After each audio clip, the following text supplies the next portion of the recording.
Yo, yo, yo. Yo, yo, yo. We live, bro. We live. We live. Fraudston. No, I'm just kidding. I'm really not kidding.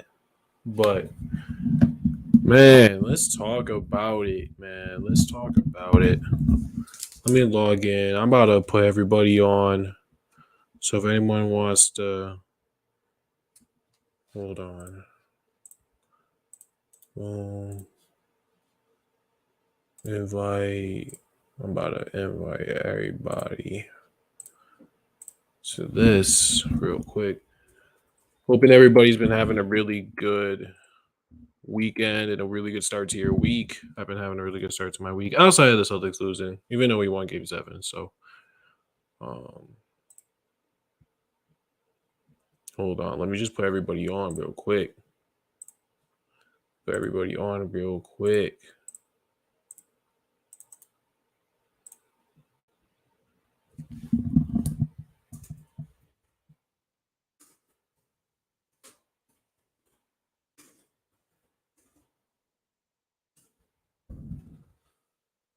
Okay, what's going on YouTube? What is going on? Site Pass back at it again, with more value-based content.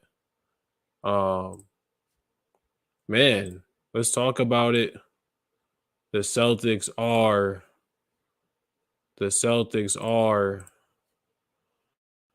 once again in a position where they lose home court. The Celtics are a team that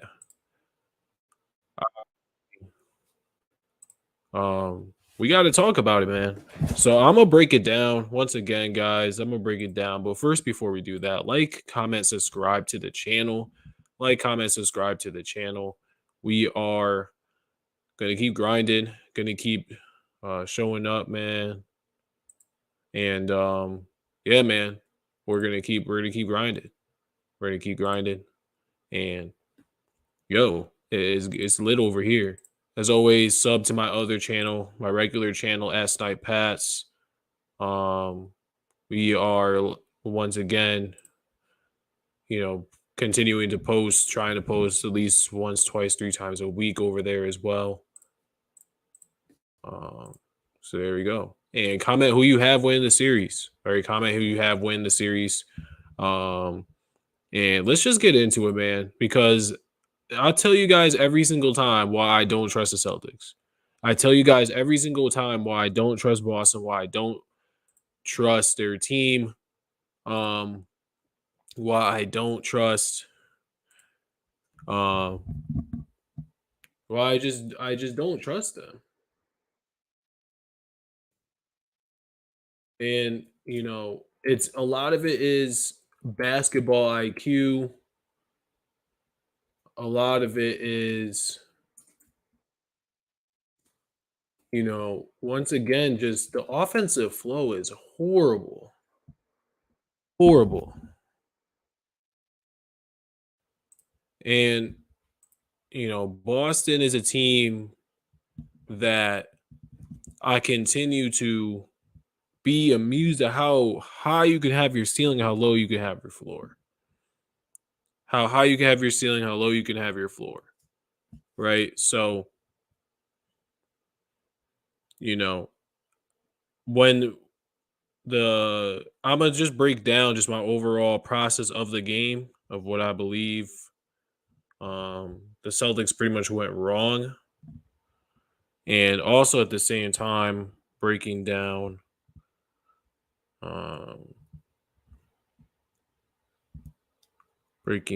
just how they can just come back and win the series, but I just watching it just blows my mind.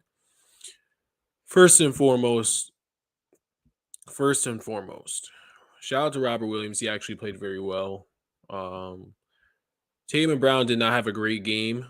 Their turnovers, once again, are something where, their whole offense is predicated on drive and kick. We all know that. The whole offense is predicated on getting to the paint. You bring over the secondary defender, I'm going to pass it to the open man. And every time they do that, they get whatever they want. Every time they drive to the basket, they get whatever they want. Every time they move the ball and it touches 3, 4, 5 times, they are fine. But excuse me.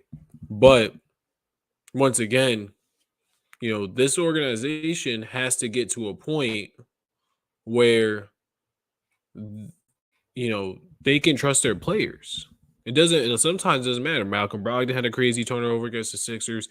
Now it's Tatum twice in the final few minutes, and Brown had a couple turnovers too. But a lot of that is predicated from matchup hunting. And in this series, I said it before.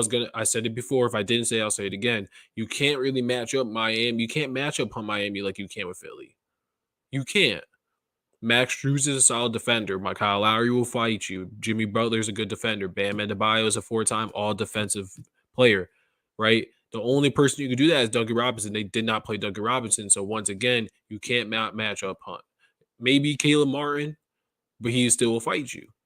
You can't get caught up doing that because the defense is set, easy turnovers every single time, right? If I know I'm playing help and you're not passing the ball and you're going to dribble at the top of the key, it's not going to create much. But if I get you with the ball on the move, which is why I had a false understanding of like, why are they not giving the ball to Tatum? Why are they not giving the ball to Tatum and Brown consistently? Why is Brown icing out Tatum? Why are you guys icing each other out? Marcus Smart had a really good game. I think he had like 13, 14 assists, which was great because the ball was moving. But the whole offense is predicated off drive and kick, right? The whole offense is predicated off drive and kick. And, once again, when you were in a position where, when you're in a position where it's very interesting. It's interesting. And, like I said, I don't trust this team. I don't trust this team.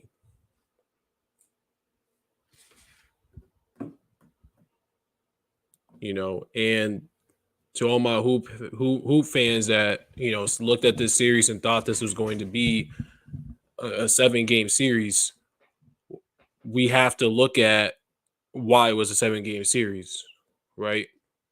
When we look at Miami and what they're able to do well, a lot of it, yes, is Jimmy Butler. A lot of it is Jimmy Butler. A lot of it is, Bam Adebayo being a playmaker, right? And when you unlock what I call a cheat code, which is, in the modern NBA having, and I apologize for the lighting, Facebook, but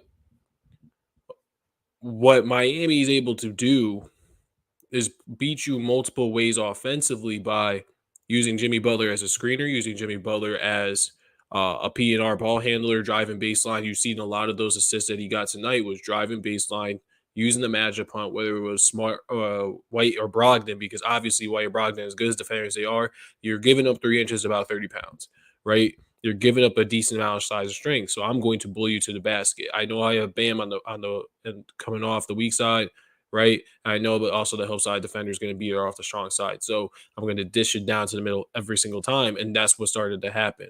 Okay. And what I like about Miami is how disciplined they are.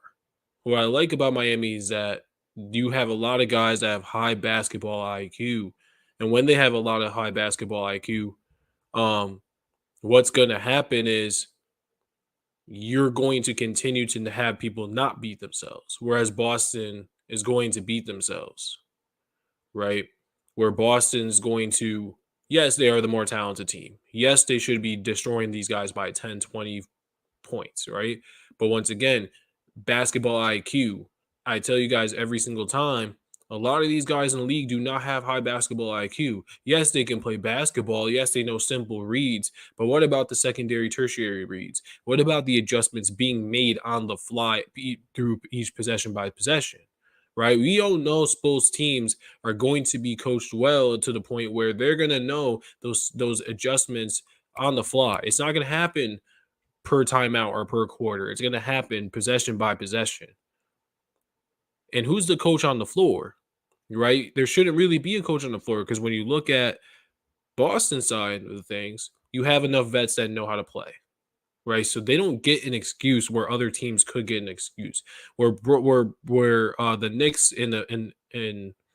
um the Knicks and the Kings and some other teams that may have not been in the postseason, they're going to get exposed for obviously the lack of basketball IQ, but that experience as well, right? So Miami side, like I said, they've been there too, guys. Let's not forget, like they were there last year. They were there in 2020, right? I think this is their third conference finals in 4 years.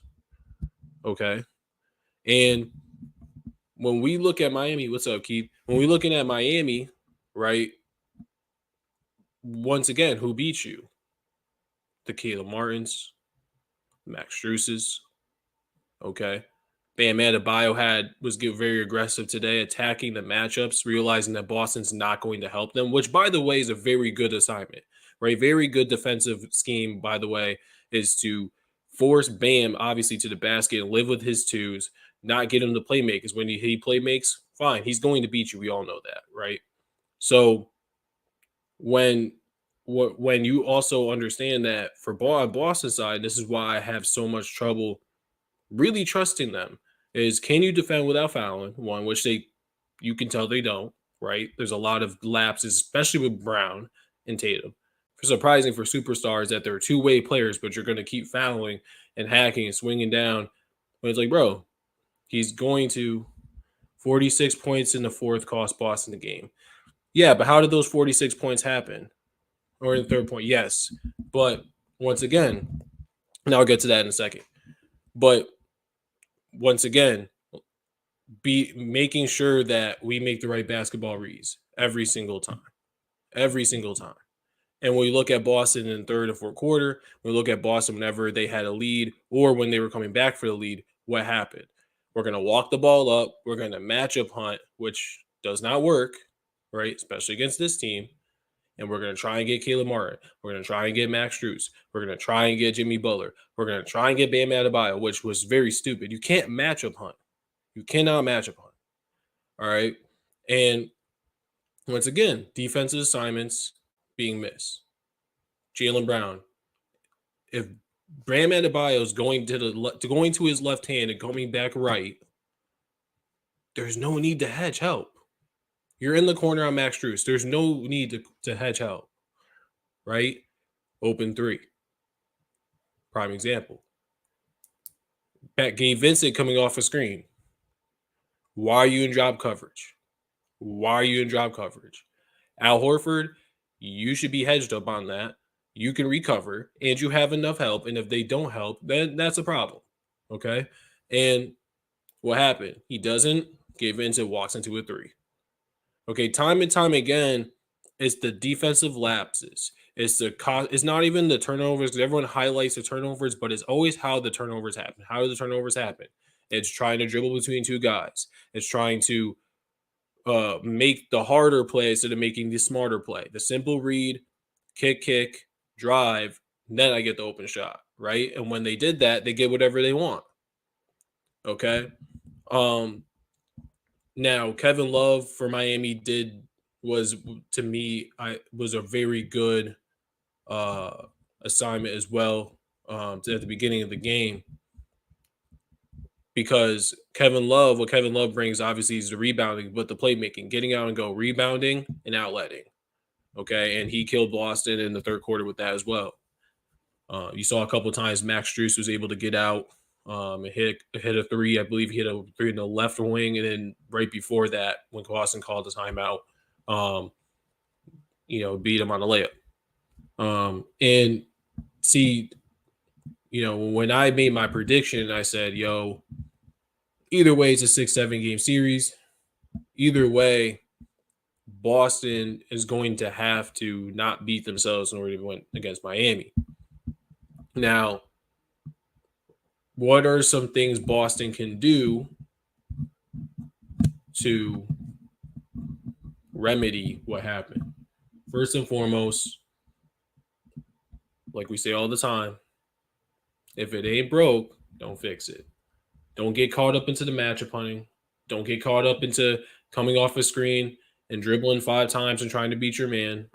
Yes, if you have the matchup, you have somebody you can beat consistently, and you have it going, by all means. If you have gotten 8 points in a row, by all means. But no one's in the rhythm. And what happens is, and this is why I say there's a difference between really good teams, like what makes the Nuggets really good is they don't match up hunt. They play within the flow. They say, hey, we're going to run this set and you're going to have to beat us. Right? Which is how they beat the Lakers yesterday, which we'll get into in a little bit. Thank you for watching, everybody on Facebook. Like, comment, subscribe. Watch on my YouTube channel as well. When I watch Boston, sometimes I notice they play a lot of two-man game with high pick and rolls. They tend to get away from ball. Yes, 100% agree. 100% agree. And that's what I'm saying. A lot of their offense is driving kick. A lot of their offense is driving kick. The whole point of Boston's offense is driving kicks, which predicates on you beating your defender, right? And ball movement, hitting the corners, hitting the wings, or just skip passing across at the top of the key. Okay. But when they get away from that is two specific players. When you watch them every single time, two specific players, which is Brown and Tatum. Right? Brown and Tatum. I understand all NBA players, all world players, totally understand. Tatum to me is a top 10 player, Brown's top 15. Cool. Cute. We don't care. Right? When you are not consistent and disciplined, and when you're not in rhythm, hence why Tatum had those two turnovers. Why? Because not only is he doing exactly what you said, top of the key, right? Trying to dribble through everybody, trying to do iso ball, trying to do high pick and roll, which doesn't work when you switch, right? Doesn't work when you switch and you know you have help, right? When Boston gets away from that, no one's in the rhythm. When Marcus Smart gets the ball, he doesn't get a call for a layup. Boom, now you're beat. Right? Same thing with Jaylen Brown, costly turnover. Same thing with Jason Tatum, two bad shots, costly turnovers. Okay, and for Boston, they just got to keep getting back to moving the ball, balanced scoring, and really not being so defensively. The only thing I can say about Boston, honestly, we can live with Jimmy Butler hitting some tough fadeaways. We can live with Jimmy Butler hitting some tough shots. We can live with certain people hitting tough shots. What we can't do is break down defensively and not honor the shooters that Miami does have, because Miami can and will shoot. Oh, they're not a good shooting team. They're not a good shooting team. Since the All-Star break, they've been a top 10 shooting team.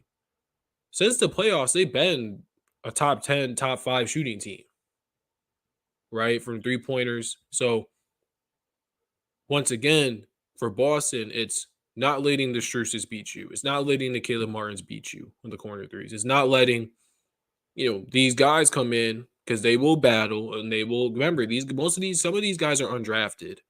They don't know when their next contract's coming from. So when you're on the court and you're playing against these dudes, you got to understand, not only are we close to going back to the NBA Finals and getting Banner 18, but we need to honor these dudes too, because they can play. They earn their contracts, right? So they can play. There's not much I can say from the coaching side. So for me, there's not much real else to say. It's only been game one. I was supposed to go live yesterday to talk about the Lakers game, so I'll get into the Lakers game real quick. I'm just gonna get into the Lakers game real quick.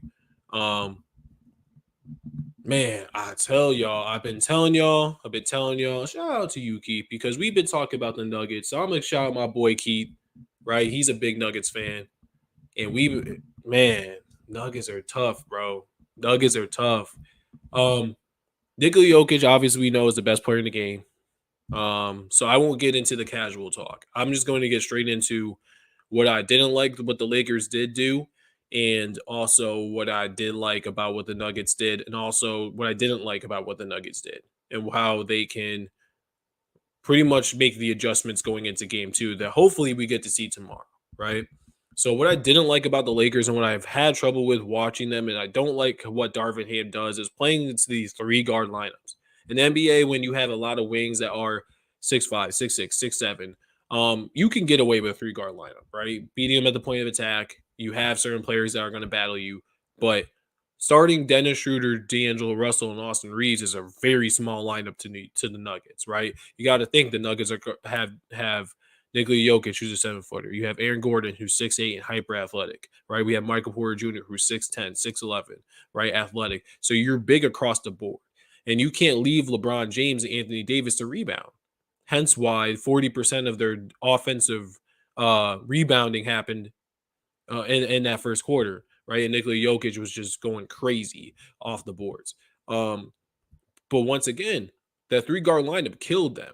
Once they switch and they put Rui in there and they kind of matched the size, they matched the physicality, they matched the rebounding. It was a better game. It was a better game. And getting D'Angelo Russell off. Me personally, I would be honest. I'm gonna if I'm Darvin Ham, I'm benching D'Angelo Russell. I'm starting Dennis Schroeder, or I'm benching D'Angelo Russell, starting putting Austin Reeves at point guard, and starting Lonnie Walker. Or one of the two, right? Playing Schroeder and Reeves with James, Hachimura Davis, with Russell off the bench, so he can kind of be, that microwave guy, right? Go against Bruce Brown, which Bruce Brown is also going to headhunt him, so it's not going to really matter much. But just getting away from those three guard lineups. Maybe if they go super, super small, but that's not going to happen because you've seen Michael Porter Jr. shoot over Austin Reeves and D'Angelo Russell off screens. You've seen, Jamal Murray getting off the screen and rolls and just pulling up. And it's like, you got to get these dudes. You got to get this dude off. This dude was just a walking cone. D'Angelo Russell, he don't play no type of defense. So it's crazy once again. Because when I watch the Nuggets, yes, they're deep enough to play 9-10 deep, even though they play their 8. I love Brown, Bruce Brown, Christian Braun, and Jeff Green off the bench. What I liked about what the Lakers did, too, is they're putting Rui Hachimura on Jokic, bothering him at the point of contact, playing the passing lanes, and sticking Davis on Aaron Gordon. Now, if I'm Aaron Gordon, I should start doing the PJ Tucker method by just sitting in the corner, right? That way I can get slash the basket. Just because getting off the dunker spot, AD's a good enough defender to have that type of range to play off Jokic on the contest, rebound, and or get towards blocking your shot. And more importantly, when I think about what Anthony Davis was able to do with that is it was very important because now LeBron can play off his help. So whenever they did pass it to Aaron Gordon, not only did you have Anthony Davis coming for the contest, but you had LeBron already there, right, playing physical with him. I liked, obviously, Ross and Reeves caught fire a little bit at the end. From the Lakers side, the only thing I would say is giving the AD the ball more, especially against Jokic one-on-one and living with the result, especially making Jokic play, being a defender, being a rim protector on that end. Nuggets are going to have to do something about Jamal Murray switch on LeBron and the pick and rolls. Yeah, I was about to get on that. Get on that next. So that's what I would do if I'm the Lakers. Obviously, I would just bench D'Angelo Russell because it's just not his series. The same way that last series and the series before that, you didn't see a lot of Jared Vanderbilt against. You saw some Jared Vanderbilt in the beginning, but then they went away from Jared and put in Lonnie, right? So I would honestly start Hachimura, have Vanderbilt fill his spot a little bit more, get some more minutes in there. So I think that's what you will see for the Nuggets. What I would do if now for the defensive scheme, as far as Jamal getting switched onto LeBron, we all know LeBron is a matchup hunter and he is a master, just same way Jokic is, but he's just a savant, right? So we all know LeBron's going to go for certain matchups. Now, if I'm the Nuggets, I would do my best to make sure whoever is guarding Austin Reeves or whoever is guarding Dennis Schroeder, have that be KCP or have that be Michael Porter Jr. So that way LeBron does switch. Now you have LeBron going downhill, and I feel more comfortable having a bigger defender, stronger defender, more capable defender living off his post moves, post fakes, and that way I have Jamal sticking onto one of the shooters, knowing I have Jokic or Aaron Gordon in the back. Not that that's really going to do much because LeBron's just a free train and that's just ridiculous. But having that or some sort of help, because we all know you're not going to always be perfect with those switches or perfect being hunted, but knowing that you have help, right? So like last series with Joel Embiid catching the ball on the elbow in the mid post, not only did you see Al Horford in Game 7 there, but you saw help from the Marcus Smarts, the Jaylen Browns in the passing lanes, and then you had Robert Williams in the back end. So what I would do if I am the Nuggets and I do get Jamal there, right? Understanding that, hey, you do have KCP, you do have Michael Porter Jr. for help, and then you have your two forwards in the back end. Either way, LeBron is seeing bodies, right? LeBron is seeing bodies. Offensively, the Nuggets don't have to do much. I wouldn't even change much. Probably I would have Nikola Jokic bring the ball up more just so that Anthony Davis is pulled away from more from the basket and you can have a lot of those backdoor cuts. Because what I do like is that they were eating off those Michael Porter Jr. pin downs and curl cuts, and they're doing really well also off that dribble handoff with Jamal Murray back to a screen and roll. So offensively, they're fine. Now, if they continue to have problems with the Aaron Gordon matchup, like I said before, the Anthony Davis when starting Rui Hachimura on Jokic, what I would do is switch out, put Jeff Green in there because once again, that's another solid body. That's another, big forward, athletic forward that can get out, that can switch, guard multiple people, but also keep LeBron honest too, right? So, and Jeff Green can hit that corner three. Not saying Aaron Gordon can't. He's 35%, but Jeff Green, haven't been there, have played with LeBron in the finals, haven't been in the big games in Boston, have been in big games at OKC. I trust Jeff Green more in the postseason. So honestly, that will be my lane to really, that would be my lane if I were the Nuggets. Just probably looking for that matchup of taking Aaron Gordon off, especially if he's going to stay in the dunker spot.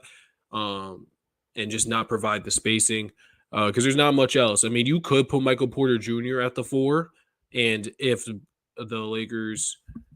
Nuggets should try mixing up man defense versus zone, try to protect the paint more. The Lakers are going to hit threes, so be it. If they can't let LeBron eat down low. I agree with that.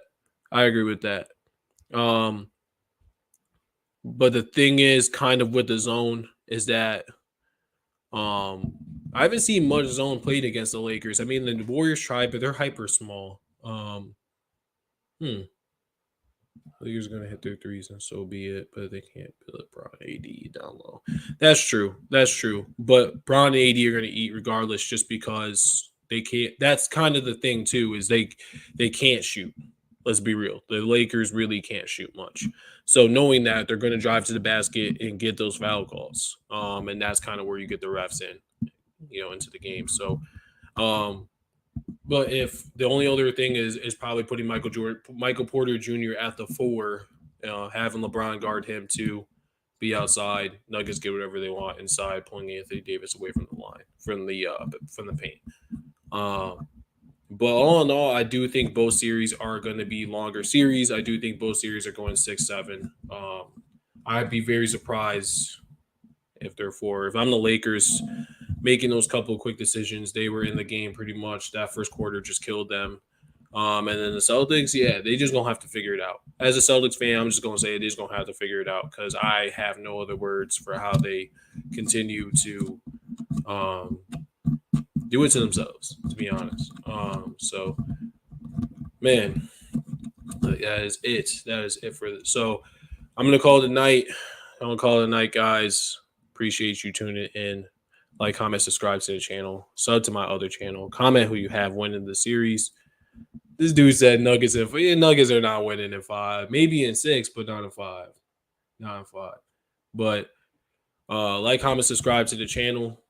And I'll see you guys on the other side.